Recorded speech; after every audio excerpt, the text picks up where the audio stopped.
Bunso Migs Malino isiniwalat ang bagay na hindi niya kayang gawin ngayon. Ano ito ating alamin?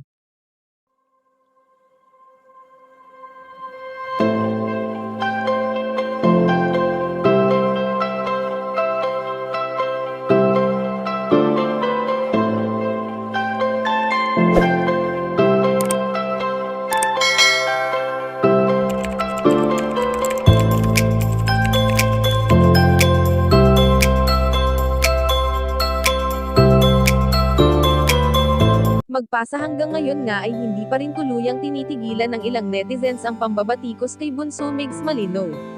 Alam naman natin kung paano o gaano kabuti ang puso ng binata, na kahit nasasaktan na ay never namang gumawa ng bagay na hindi maganda, bagkus ay puro masasaya lamang ang hatid nito sa mga taong nananatiling totoo sa kanya.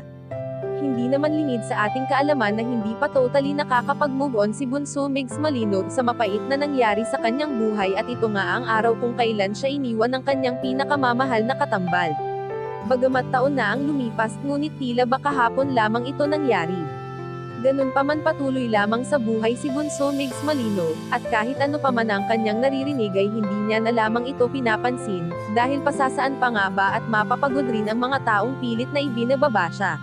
Marahil ngayon ay marami ang nagtataka kung bakit hindi pa rin nakakadalaw ang binata sa kanyang prinsesa, ngunit ngayon nga ay aming napag-alaman na hindi kayang bitawan ni Bunso Migs Malino ang mga bagay na nagpapaalala sa kanyang pinakamamahal na katambal, na kahit hindi niya napupuntahan sa ngayon, ay never naman niya itong kinalimutan at palagi niya pa rin itong ipinagdarasal. Dahil hindi naman sukatan ang pagdalaw sa totoong laman ng kanyang puso.